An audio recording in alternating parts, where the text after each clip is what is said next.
bukti Allah masih memberikan kita kelonggaran hati, kemudahan, kesempatan sehingga kita dapat melaksanakan kewajiban kita sholat isya berjamaah. Sholawat serta salam senantiasa kita aturkan kepada junjungan kita Nabi Muhammad Sallallahu Alaihi Wasallam, yang mana telah mewariskan kepada kita pedoman hidup yang harusnya kita pegang teguh sampai ajal kita menjemput, yaitu Al-Quran dan Maka pada malam hari ini adalah usaha kita, upaya kita bersama untuk mempelajari Al-Quran dan mempelajari As-Sunnah. Semoga pertemuan kita, pengajian kita malam Senin ini benar-benar mendapatkan ridho dari Allah Subhanahu wa Ta'ala dan menjadikan amal soleh kita kelak di hari kiamat, di hari pembalasan. Jamaah pengawasan malam Senin, a'azani wa a'azakumullah, malam hari ini kita sudah masuk di hadis yang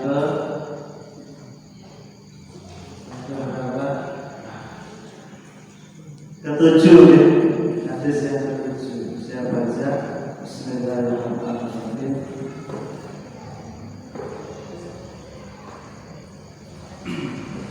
An Abi Ruqayyah Tamim bin Aus ad-Dari radhiyallahu anhu anna Nabi sallallahu alaihi wasallam qala ad-dinun nasiha. Qulna liman? Qala lillahi wa li kitabihi wa li rasulihi wa li a'immatil muslimina wa ammatihim. Rawahu Muslim. Yang artinya ad-dinun nasiha, agama itu adalah nasihat. Qulna, kami bertanya, liman, untuk siapa nasihat itu? Qala lillahi, untuk siapa?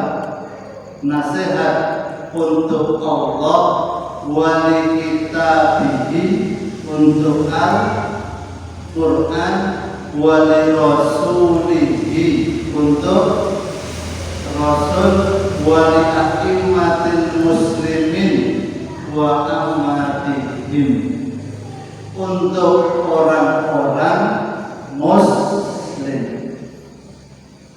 Bapak Ibu rahimahumullah, hadis ini menerangkan bahwa agama itu adalah nasihat. Pertanyaannya, nasihatnya itu apa? Bapak Ibu, apa yang disebut dengan nasihat?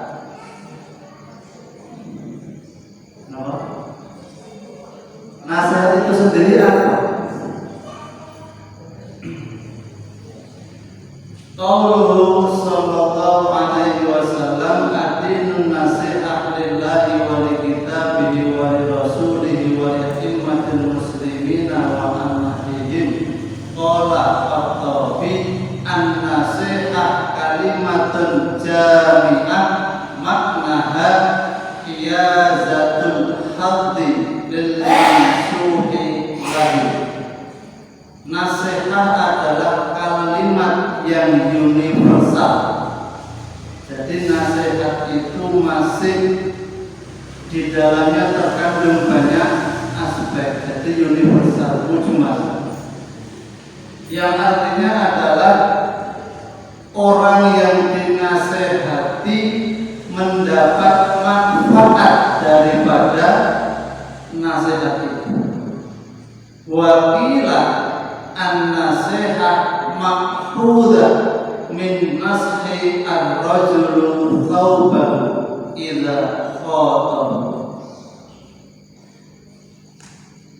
Salah satunya atau nasihat diambil dari minna nasoha ar-rajulu thawbahu, seorang laki-laki yang menjahit pakaiannya.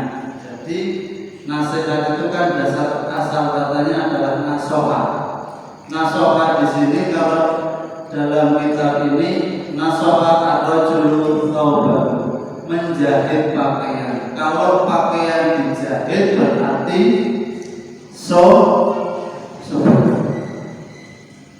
jadi kalau manusia yang dinasehati berarti manusia itu berenang. Itu yang pertama. Jadi nasihat diambil dari kata diibaratkan menjahit pakaian yang sobek.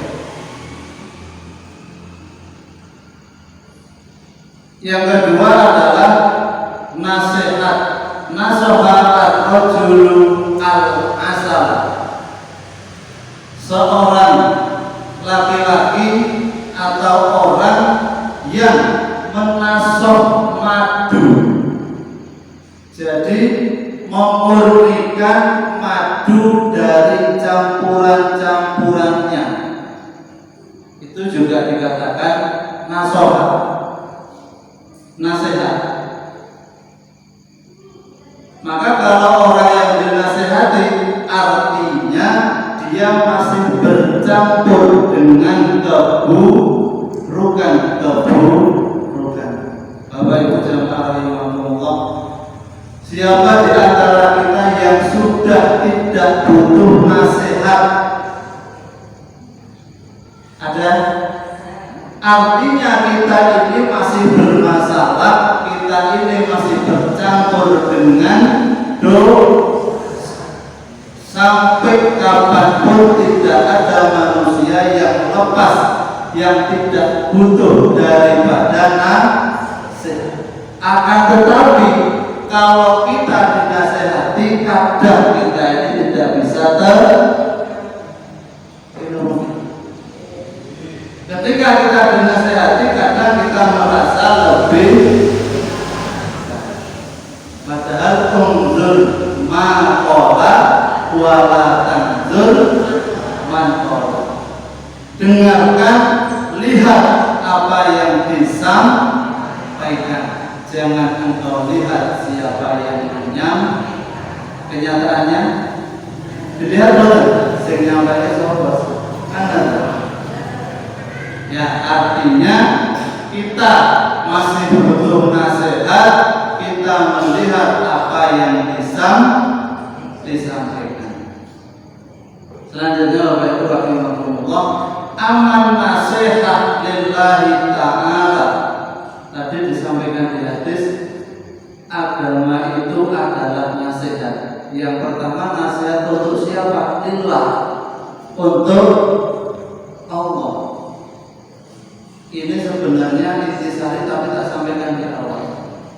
Allah itu tidak membutuhkan orang yang pandai bernasihat atau orang yang pandai menasehati, karena Allah sudah sempurna.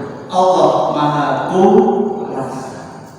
Ini di akhir tapi tak sampaikan di awal. Nah, terus maksudnya agama itu adalah nasihat untuk Allah apa? Ini Bapak Ibu rahimahumullah, wa aman nasihat lillahi ta'ala wa maknaha, nasihat untuk Allah maka artinya adalah yang shorifu ilal imani billah wa nafyu anisyirki. Jadi menetapkan keimanan kita kepada Allah dan kita hindari perbuatan syirik. Wa tarkul ilhadi fi sifatihi wa wasafahu bi sifatil kamal wa jalal dan kita mensifati Allah dengan sifat yang sempurna. Selanjutnya wa tanzihuhu subhanahu wa ta'ala an jami'i anwa'in naqais, dan kita mengesampingkan atau tidak percaya kalau Allah itu mempunyai kekurangan. Anjami'i anwa'in naqais, ini naqais itu jamak daripada naqisun. Naqisun itu adalah kurang, maka Allah tidak mempunyai kekurangan. Yang pertama, Allah, kita harus beriman kepada Allah, menghindari sifat yang syirik, kemudian mensifati Allah dengan sifat yang sempurna, dan jangan sampai kita ini mempunyai keyakinan Allah mempunyai sifat atau kekurangan. Selanjutnya banyak sekali wa qiyamu bi ta'atihi, dan kita menjalankan atau mendirikan atau kita taat kepada Allah Subhanahu wa ta'ala. Wastinabu maksiatihi, wastinabu maksiatihi itu sudah bahasa kita. Maksiat, maksiat. Wastinabu kalau maksiat itu harus dilaksanakan atau ditinggalkan. Nah, artinya wastinabu itu adalah meninggalkan maksiat kepada Allah. Wal hubbu fihi, hubul mahabbah. Nama mahabbah? Cinta. Fihi, kita cinta kepada Allah. Wa ba'du fihi wa mawaddatu min man ata'ahu. Mawaddah apa? Sakinah, mawaddah, warahmah. Mawaddah cinta sama hubun, mawaddah man ata'ahu, kita mencintai orang-orang yang taat kepada Allah. Kalau tadi kita harus cinta kepada Allah, dengan orang yang mencintai Allah artinya orang muslim, kita juga harus cinta. Wa mu'adatu man asohu, kalau tadi itu atoan, yang ini aso, artinya Allah. Atoan itu taat, asohu ingkar, kan? Ingkar. Nah, dengan orang-orang yang ingkar, yang tidak taat kepada Allah, kita harus bagaimana? Mu'adatu, mengadakan perlawanan. Kita tidak harus mentaatinya, tapi harus kita lawan orang-orang yang tidak taat kepada Allah. Wa jihadu man kafara bihi. Nah, dan kita berusaha jihad untuk memerangi orang-orang yang ingkar kepada Allah. Kafara, kalau ini sudah ubudiyah ibadah, tentang peribadatan, ya. Tentang peribadatan. Kalau asawu tadi mungkin dia orang beriman tapi masih melakukan kemaksiatan. Kalau orang-orang kafir ini harus kita jihad, kata-katanya bukan mu'adatul lagi, tapi wa jihadu man kafara bihi wal iktirafu bi nikmatihi. Nikmatun, nomor nikmat artinya adalah kenikmatan. Iktirafu bi nikmatihi, kita meyakini bahwa nikmat itu datangnya dari Allah. Wa syakarahu alaihi wa ikhlasu fi jami'il umur, dan kita harus bersyukur atas apa yang wal ikhlasu fi jami'il umur, kita harus ikhlas dengan semua urusan yang kita hadapi. Wa du'a'u ila jami'il awsafil madhkurah wal haddu 'alaiha. Sifat-sifat Allah bisa kita ketahui ada berapa? Jamaah yang ngomong. Sifat Allah 99. Kita bisa berdoa dengan menyebut asma-asma Allah yang 99. Nah, ini masih banyak lagi yang artinya adalah nasihat. Agama adalah nasihat untuk Allah. Ini sebenarnya kembali kepada Abdul. Siapa Abdul itu? Ya kita ini. Jadi nasihat untuk Allah adalah nasihat kembali kepada kita tentang peribadatan kita kepada Allah Subhanahu wa ta'ala. Apa yang harus kita lakukan, apa yang harus kita tinggalkan yang berkaitan langsung kepada Allah Subhanahu wa ta'ala. Sama dengan tadi nasihat kepada Al-Quran, nasihat kepada Rasul, nasihat kepada umat Islam secara umum. Ini sama. Jadi kalau nasihat kepada Allah artinya adalah semua peribadatan kita yang langsung hubungannya dengan Allah Subhanahu wa ta'ala. Kira-kira Bapak Ibu rahimahumullah, kita ini sudah berusaha semaksimal mungkin untuk beriman kepada Allah atau belum? Apakah masih ada kemaksiatan yang kita lakukan? Nah, ternyata nasihat itu senantiasa kita cari. Maka kalau ada orang mengatakan kalau saya menunggu hidayah dengan tidak berusaha, itu sama dengan ngomong kosong. Maka nasihat harus dicari. Maka pertemuan dengan Ustaz Umar kemarin, kita dinasihati bagaimana orang tua mempunyai tanggung jawab kepada anak. Bagaimana seorang ayah, seorang ibu itu harus memperlakukan seorang anak. Kita jadi tahu, kita mendapatkan nasihat tentang tarbiyatul aulad, tentang pendidikan anak. Yang ingin saya tanyakan, Bapak Ibu sudah tahu belum kapan waktu yang tepat menasihati anak? Saya menyambung dari satu kemarin. Ada yang tahu? Kapan sih waktunya yang tepat untuk menasihati anak? Ada yang tahu? Saya nggak bawa dia. Yang tahu 20.000 sampai besok. Belum tidur. Salah.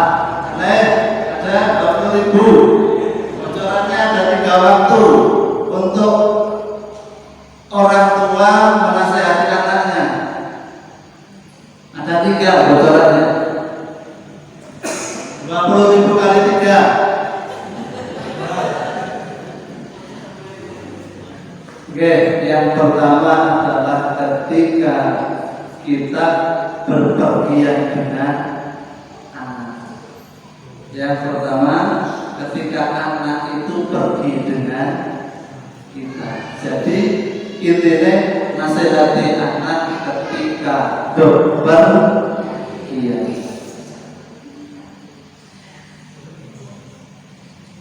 Dalilnya, hadisnya adalah ketika Rasulullah itu melakukan perjalanan, memanggil seorang anak, kemudian anak itu disuruh beriman kepada Allah. Jadi yang saya tahu 3 waktu ini di hadis, bukan di 1 hadis, tapi di 3 hadis.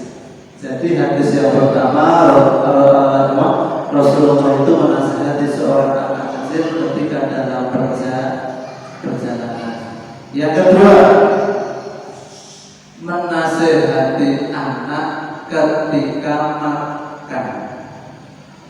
Ketika makan bersama, Rasulullah menasehati seorang anak ketika makan bersama, janganlah engkau mengangkat pantat untuk mengambil makanan yang jauh. Ambillah makanan yang ada di depanmu.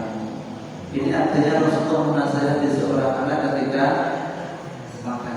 Yang terakhir, nasihatilah anakmu ketika sakit.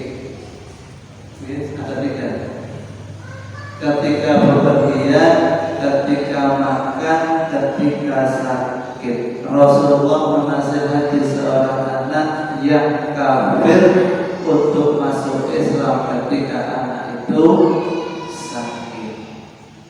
Kita kalau kita logika, kita nalar, masuk kalau masuk.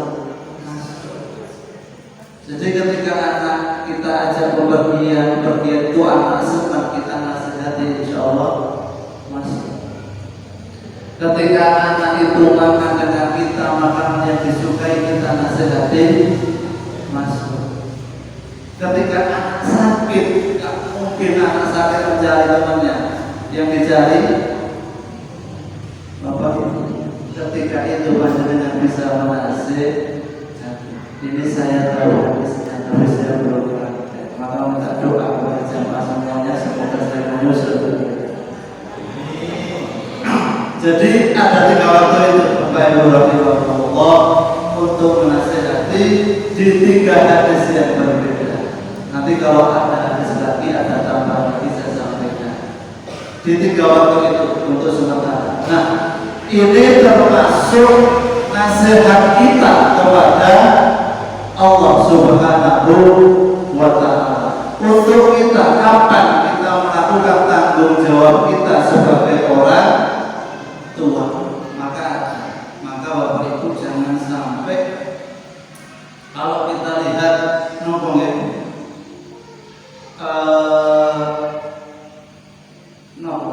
tata cara pendidikan anak, tata cara pendidikan anak yang tidak diambil dari Al-Quran, kok saya rasa ini keberhasilannya itu 50%. Ya namanya. Karena untuk pendidikan anak, pendidikan orang tua semuanya ada dalam Al-Quran dan sudah dituntunkan. Maka kalau kita mengambil rumusan-rumusan sendiri yang tidak ada patokannya dalam Al-Quran, tidak ada patokannya dalam syariat Islam, ini kok malah meleceh. Contohnya adalah ketika kita mempelajari anak kita, khususnya perempuan, kapan itu haid dan lain sebagainya, itu dikatakan rumusan-rumusan pendidikan anak saat ini itu adalah tidak pantas, tidak pantas untuk memberitahu anak itu tentang hal-hal yang demikian, dianggap tabu. Padahal itu penting. Dalam Al-Quran menyampaikannya juga tidak dengan bahasa yang vulgar, dengan bahasa yang santun. Maka ada orang-orang pembenci Islam yang pernah mengatakan Al-Quran itu kitabul dan kurang ajar. Maka nanti ada ini Bapak Ibu, jika imanan kita kepada Rasul adalah ketika Rasul itu dicaci, kita membela apa tidak? Nasihat untuk Al-Quran ketika Al-Quran dinista, kita membela apa tidak? Ini ada. Tadi yang kita bahas baru nasihat untuk Allah, belum nasihat untuk Rasul, belum nasihat untuk Al-Quran. Maka ketika Rasul kita dihina, ada nggak yang menghina Rasul? Banyak sekarang, bahkan lebih banyak dari yang sebelumnya, lebih berani. Nah kita mau sabar, jangan sampai kita hanya diam, jangan sampai Al-Quran dinistakan. Ada perbuatan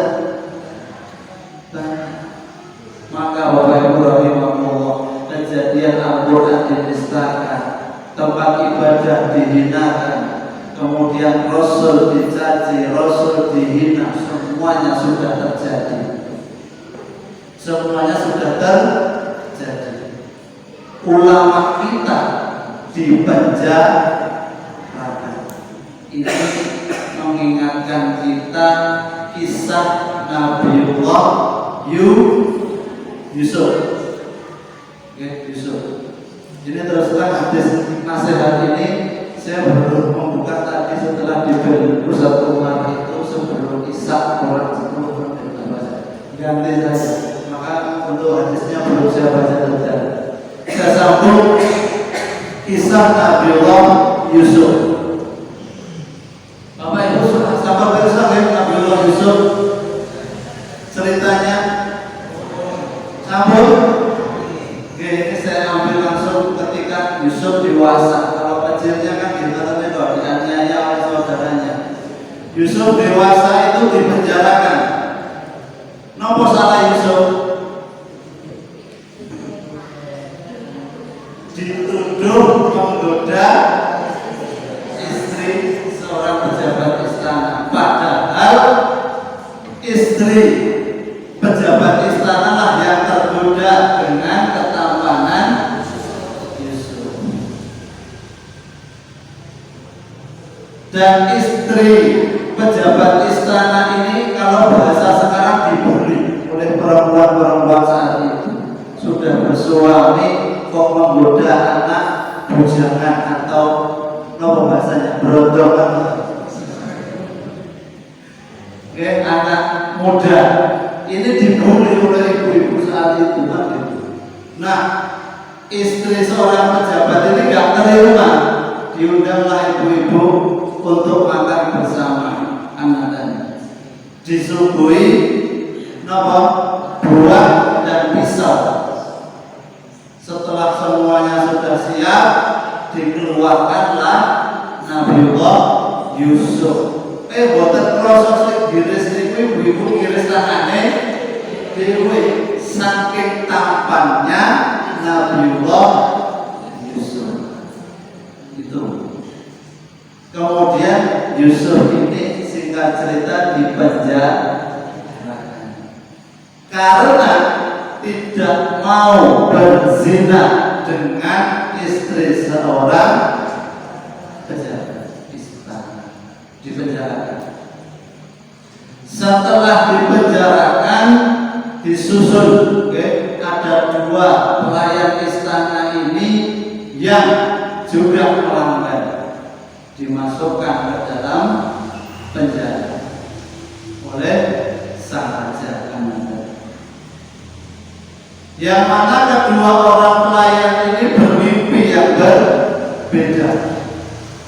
Nah, Nabiullah Yusuf ini bisa menafsirkan, mentakwilkan kalau bahasanya, mentakwilkan mimpi kedua pelayan ini. Yang satu akan segera dikeluarkan, yang satu akan dibunuh. Betul, yang satu dibunuh, yang satu dikeluarkan. Kemudian sang raja ini bermimpi, bermimpi yang mana butuh seorang penafsir mimpi itu. Didatangkan dari beberapa negara, dari beberapa belahan daerah, tidak bisa mentakwilkan mimpi itu. Kemudian sang pelayan yang diselamatkan, yang dibebaskan tadi bercerita kepada sang raja. Dalam penjara itu ada orang yang bisa mentakwilkan, yang bisa menafsirkan mimpi. Dipanggillah Yusuf, ditafsirkan, ditakwilkan, dan terjadi, maka percaya seorang raja. Yang kita ambil ibrahnya, kita ambil pelajarannya, bagaimana Allah memperlakukan hambanya yang beriman dari penjara menuju istana. Di istana itu Bapak Ibu, perkataan Yusuf ditaati, perkataan Yusuf diikuti. Ini jadi ketika Yusuf dalam penjara, inilah kehendak Allah untuk menyelamatkan Nabiullah Yusuf dari maksiat. Dan ini juga doanya Nabi Yusuf untuk dimasukkan ke dalam penjara daripada berbuat maksiat. Nah, dalam agama kita ada istilah ismah. Ismah itu apa? Diselamatkan dari berbuat dosa. Jadi kalau lingkungan kita alhamdulillah ini rusak, minum-minuman keras mengikuti pemerintah legal, gitu. Maka kalau ada dari orang kita dipenjarakan, maka ini adalah ismah dari Allah.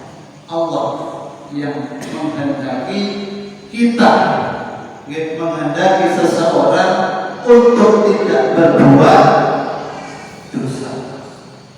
Maka Bapak Ibu rahimahumullah, semoga ulama-ulama kita yang sekarang diasingkan, dipenjarakan dan sebagainya, ini adalah ismah dari Allah Subhanahu wa taala. Yang kita ambil itu berikutnya adalah dari penjara menuju istana. Kalau sekarang yang terjadi adalah dari istana menuju karena sudah taat kepada Allah nggak ada, maka dari orang terhormat menjadi orang hina. Kalau kita lihat Yusuf itu kalau dipenjarakan termasuk orang hina, bagaimana Allah menjalankan hambanya yang soleh dari hina menjadi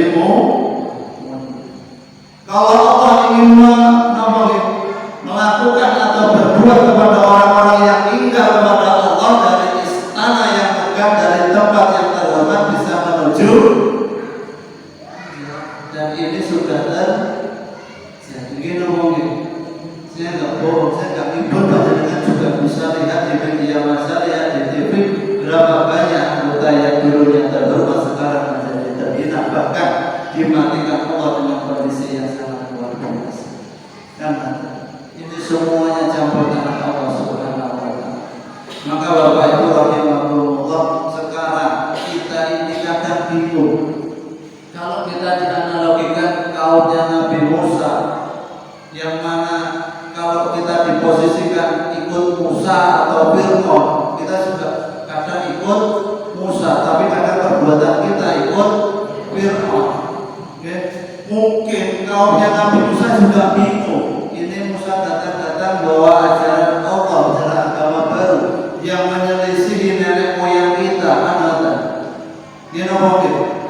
maka bingung. Nah, kita sekarang juga mungkin bingung. Ulama saya bisa diikuti kan tadi. Kita ikuti sesuk salah, sesuk berbuat apa dan sebagainya. Sekarang tak ikuti sesuk nakalan oleh piye kan ada. Sekarang tak ikuti besok legalitas miras boleh kan ada. Maka Bapak Ibu jangan khawatir, jangan risau. Semakin hari semakin ke depan ini akan terlihat ulama mana yang harus kita ikuti. Kalau sekarang ikutilah ulama yang tidak sepakat dengan SKB 3 Menteri. Ikutilah ulama yang tidak sepakat dengan legalitas miras. Kalau belum masih sama, belum ada SKB 3 Menteri itu, belum ada miras, masih antar dibolehkan, belum begitu kelihatan sama-sama. Ulama di sini harus kita ikuti. Kemudian muncul SKB setuju lagi yang mana ini jadi guru agama itu tidak dihapus, tapi perannya untuk berdakwah kepada anak muslim, untuk pakai jilbab, untuk busana muslim tidak boleh. Apa doa adanya guru agama doa tidak adanya kan sudah tidak punya wewenang. Gimana gurunya ada, tapi ngajari untuk berbusana yang muslim orang oleh hati-hati guru madrasah ini. So kalau muridnya diwajibkan berjilbab, kena ini ketika muncul SKB kelihatan ulama mana yang istiqomah kan, muncul lagi miras dilegalkan, ulama mana yang harus kita ikuti. Bapak Ibu tidak berhenti di sini, mesti ada lagi. Nah, akan semakin kelihatan ulama mana yang harus kita ikuti. Sekarang bingung banget. Saya bisa dulu kita ikuti. Nah, Bapak Ibu rahimahumullah, memang kita harus berani. Memang harus berani menyampaikan. Kalau mereka sudah berbuat maksiatnya terang-terangan, atau kita berbuat dakwahnya diam-diam, nggak imbang, kan ada. Jangan boleh. Kalau mereka melegakan mirasnya terang-terangan, jangan sampai kita mengharapkan mirasnya diam-diam. Juga harus terang-terangan. Aku berdiri setelah saya diciduk.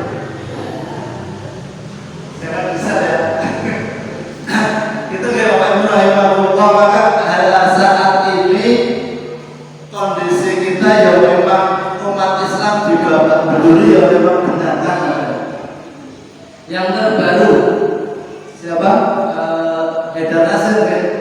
Itu mendapati dalam rumusan pendidikan Indonesia 5 tahun ke depan itu kata-kata agama tidak ada dalam rumusan itu. Frasa agamanya itu tidak ada. Nah, untuk penjabaran frasa agama tidak ada, kemudian nanti yang terjadi apa, saya belum tahu karena saat ini memang baru terjadi fitnah, baru terjadi fitnah yang sangat luar biasa. Dia mengatakan legalitas miras, kemudian mencabutnya. Apakah yang dicabut keseluruhan atau hanya lembaran-lembaran saja? Gitu.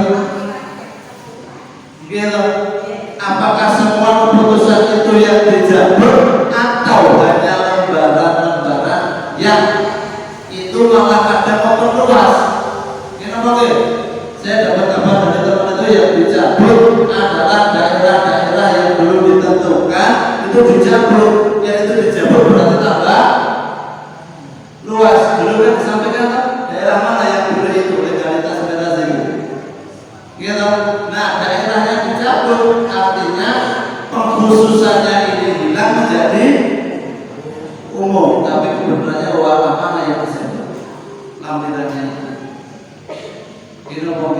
Maka yang disampaikan di depan kemudian direvisi, yang terjadi justru malah sebaliknya yang tidak kita harapkan. Bapak Ibu rahimahumullah, tadi berangkat dari hadis yang ke-7 tentang nasihat kepada Allah, sekarang kepada Rasul. Bapak Ibu rahimahumullah, ini saya tidak bacakan yang panjang. Rasul, yang mana Rasul itu mempunyai qudwah, kebiasaan, yang mana perkataannya, perbuatannya, keputusannya itu semuanya menjadi sunnah, menjadi hukum, kan ada. Maka nasihat kita untuk Rasulullah adalah sama, mentaati, memusuhi orang-orang yang juga memusuhi Rasulullah, mencintai orang yang mencintai Rasulullah, dan menghidupkan sunnah Rasulullah. Dan kita mengikuti qudwahnya Rasulullah. Qudwahnya itu apa? Akhlaknya Rasulullah. Akhlaknya Rasulullah itu adalah Al-Quran itu sendiri. Al-Quran itu sendiri. Maka Al-Quran dan As-Sunnah ini menjadi satu kesatuan yang tidak bisa kita pilih dan kita pilih.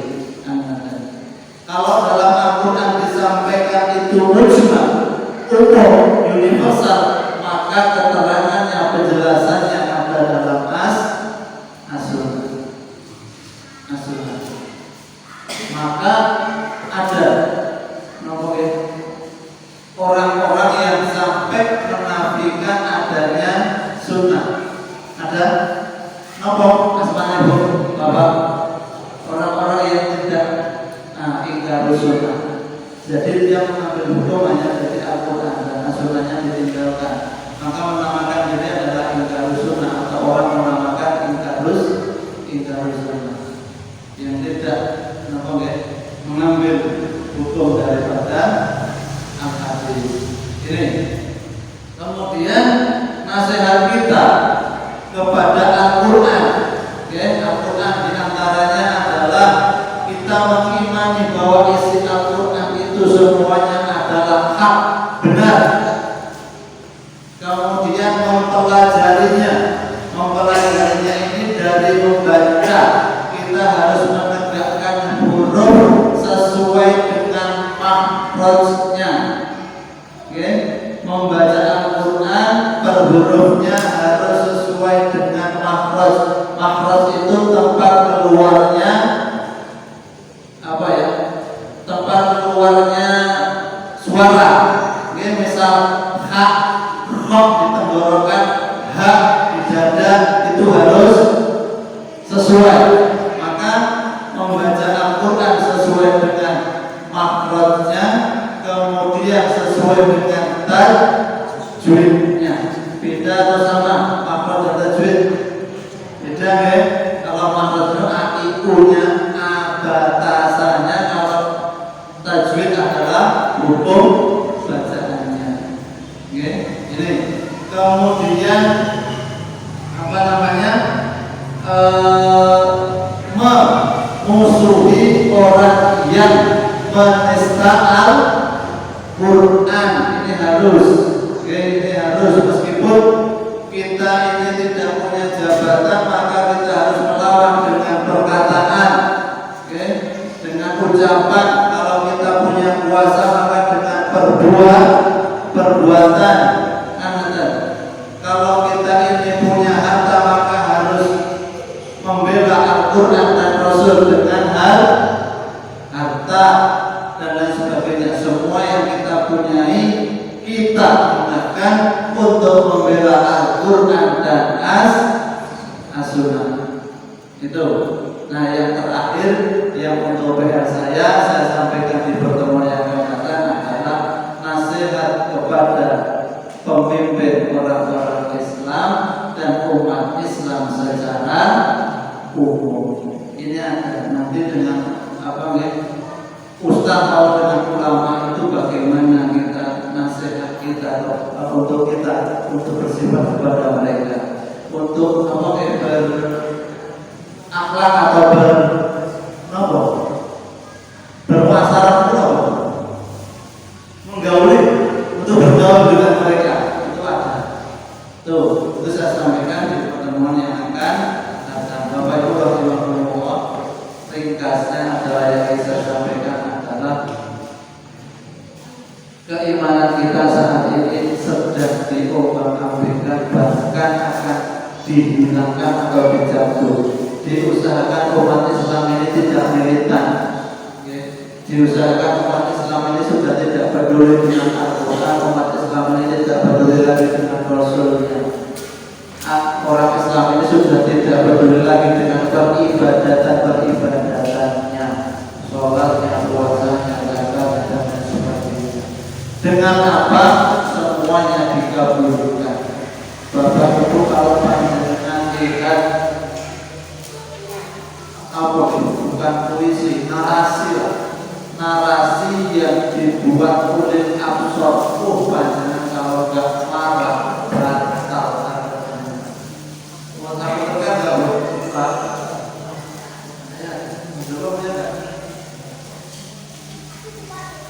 Jadi kalau panjenengan nggak marah, nggak panas, saya katakan batal.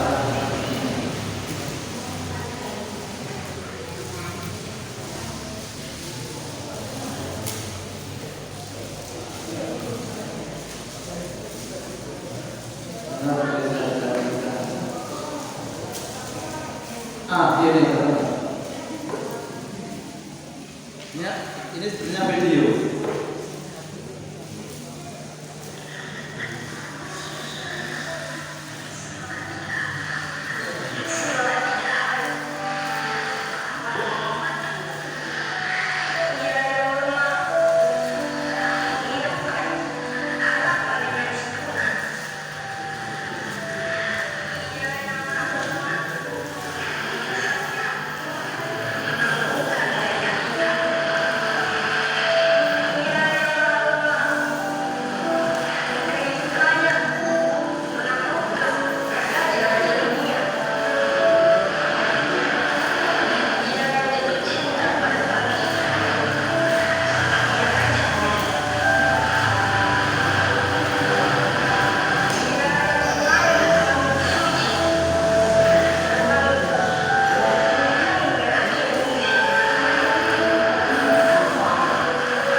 Yang mengatakan Yesus dan lain sebagainya itu. Jadi kalau kita orang beriman jangan bangga dengan iman itu, kan gila ya. Mereka itu punya pakai sebab yang banyak. Nah setelah terakhir itu kan ada yang dibikin itu kan berapa, dan kita tahu itu kan Islam liberal dan kuat tidak. Kalau dulu lihat para Madinah sekarang jadi intinya adalah kalau kita ini orang Islam, orang beriman, jangan cuma dengan keislaman kita, jangan kita bangga dengan ayat-ayat suci Al-Quran. Dan ini sudah begitu. Dan ini tidak diproses. Videonya juga menyebar luas.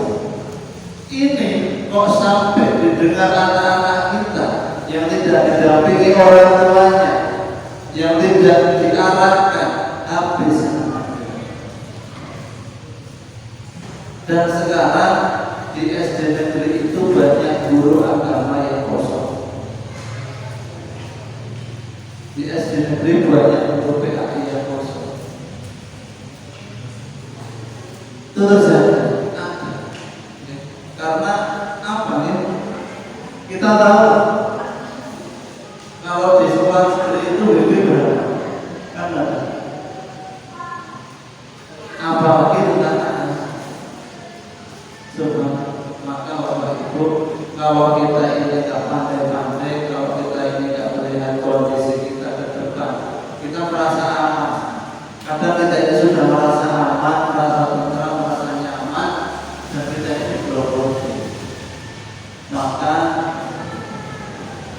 panjenengan harus semangat ngaji, semangat mencari ilmu.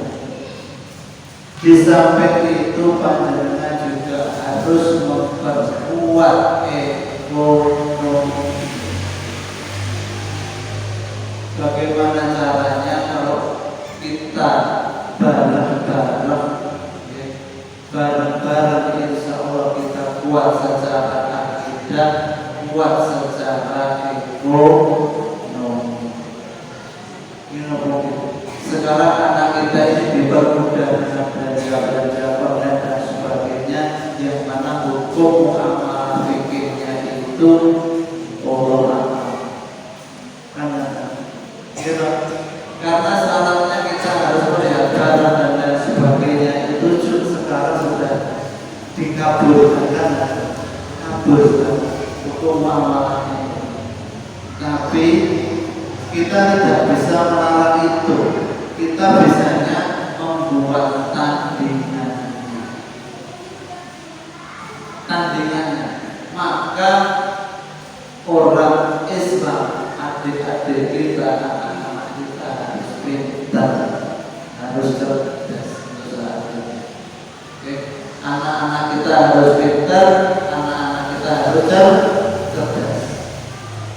Karena benar, akidah kita sedang dipertaruhkan. Kalau kita merasa aman, kita merasa nyaman, yang penting seharian buat makan ada, bahaya. Kita bahaya. Karena mungkin doa yang kita panjatkan, Allahumma timna bi husnil khotimah, ya Allah matikan aku dengan husnul khotimah. Kalau anak muda nggak ngerti agama mungkin sia-sia. Kita doa Allahumma timna bi husnil khotimah, Allahumma timna bi qauli la ilaha illallah. Kalau tidak bisa mentalkin anak-anak kita dengan la ilaha illallah, justru diupload yang videonya ada nomor sakaratul maut di video sebagainya. Ini kita akan menuai nanti di akhir. Maka kalau pengajian kita hanya sekedar seremonial yang dibubarkan, kalau tidak memberikan imbas kepada kita, panjenengan juga nggak berubah, semuanya sama saja berjalan kayak kayak biasanya. Okay? Kita harus introspeksi diri. Kita harus introspeksi diri bahwa saat ini kita sedang dijajah. Suka tidak suka, ini yang terjadi. Maka benar, kalau kita mungkin sekarang ini masuk zaman Jabarito yang mana umat Islam ini banyak, tapi hanya seperti buih di lautan. Oke, tapi tidak punya daya upaya. Untuk itu kan ngomel-ngomel, nganan ngiri. Mohon Bapak Ibu panjenengan umat Islam yang pedomannya wallahi hak, benar. Oke, benar. Tapi saya kita ini lemah seperti orang, seperti buih di lautan, hanya diobrak-abrik. Maka Bapak-bapak Allah benar. Kalau kita tidak kuat secara ekonomi saat ini juga akan hancur. Jadi namanya mudah kita ceramah seperti ini di masjid, di mushola, di pengajian. Tapi kalau kita tidak bisa memberikan solusi tentang perut mereka, kalau ada yang menawarkan tentang perut mereka, ya wajib mereka beda.